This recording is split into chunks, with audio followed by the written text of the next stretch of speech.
A rehearsal for President-elect Joe Biden's inauguration will take place tomorrow after initially being delayed due to security concerns. The big event is on Wednesday, and it will look very different from all the presidential inaugurations of years past, in part because of the pandemic, but the very big growing concern has to do with possible violence. CNN's Arlette Saenz is covering the Biden transition in Wilmington, Delaware. Arlette, what new details are you learning about Wednesday's inauguration?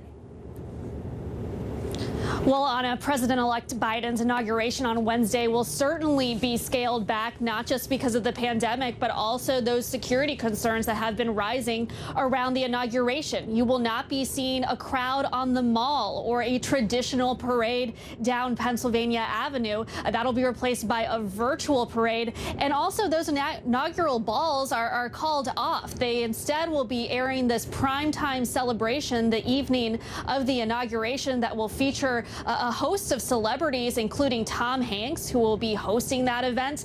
There will be performances from people like Bruce Springsteen and John Bon Jovi, along with a group of other celebrities who will be participating. Hamilton's Lin-Manuel Miranda among them, as well as Justin Timberlake and Eva Longoria and Kerry Washington, who will be introducing some of the segments. But the president-elect has been very adamant that one of the main traditions of this inauguration stays the same, and that is the swearing in taking place on the west front of the Capitol. Biden has said that he does feel that it will be safe to do that on Wednesday, even as there are all these security concerns. And that will also be the location where the president-elect will be delivering that speech. There may not be thousands in the crowd as there have been in years past because the National Mall will be cleared, but they are trying to keep up a lot of the momentous nature of this inauguration with their plans. Okay, Arlette Saenz, thank you. A nation on edge. U.S. cities boarding up, fencing up,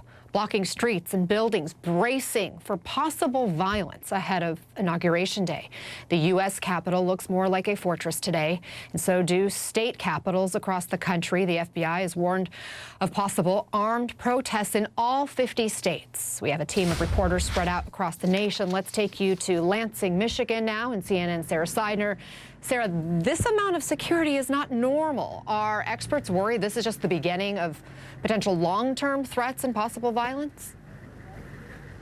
Yes, all of the people that track extremism have told me that they think that this could be a slow burn. Nothing may happen this weekend. So far, nothing has. It has been absolutely peaceful. There have only been a handful of people that have come out to protest outside of the Capitol. Members of the militia have come out, but very, very few people, and nothing really has gone. There's more reporters here, to be perfectly frank with you, and more members of law enforcement than there are people here who are protesting. You will see there is a major deterrent.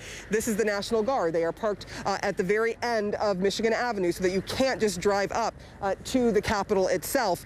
Folks have been making their way, parking and making their way on foot. But we were able to talk to a couple of the people who came that were with the militia. They said that they were members of the Boogaloo Boys, and they had a reason for being here. I asked them what that reason was and if violence was going to be part of their message. I am protesting government overreach. What is it that you feel like the government has overreached on? What are the things that bother you?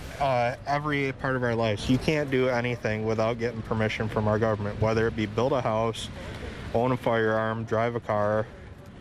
You can't do anything. They choose what school, what you have to learn in school for kids. That was never intended by our founding fathers. That was supposed to be left up to the states or the counties or the people themselves. So you have frustration towards the government. What are you going to do about it? We are going to continue protesting it and continue fighting until we can get back to what we deserve. And by fighting, he said that violence wouldn't be the first order of business, that it would be other things like rallying outside of the Capitol. But when asked about whether or not voting was one way to fight, he said that it wasn't working and that the representatives aren't doing what the people ask. And so it is confusing as to what they're going to do next. But both of the people who described themselves as Boogaloo Boys said that the violence, they didn't believe in it, and that they did not think it was good what happened on January 6th in the Capitol. They said that should not have happened. Okay, Sarah Seidner, thank you. Let's go now to CNN's Miguel Marquez in Harrisburg, Pennsylvania. Miguel, what are you seeing and what are you hearing from officials there? Yeah, I can't say that there was a single serious protester out here the entire day. Officials really brought out everyone from the state level, county, city, the federal, and the National Guard here at the Capitol, which has been the focus of lots of protests over the last many months. This protest today, it was circulating long before January 6th. January 6th, in those extremist groups, they saw showing up today as basically a trap. Does this mean it's over? No, it's a very good result for law enforcement. They had drones here, they had their own cameras here. Anybody who showed up here was probably going to get on the radar of law enforcement, and that's something that these individuals certainly didn't want. Going forward, Pennsylvania will be dealing with lots of issues. There are 10 members, Republican members, in their congressional delegation.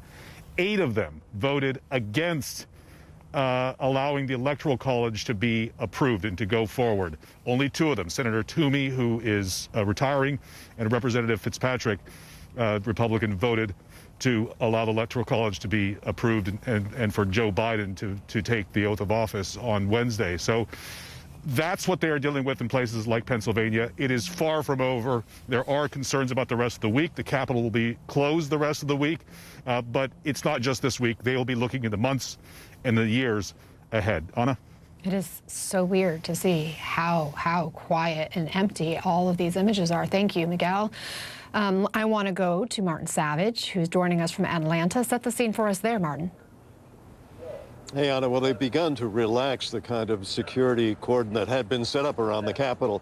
It had been in place for hours, but now you can see even the National Guard has begun to pull away, not leave, but pull out of it the positions they have had.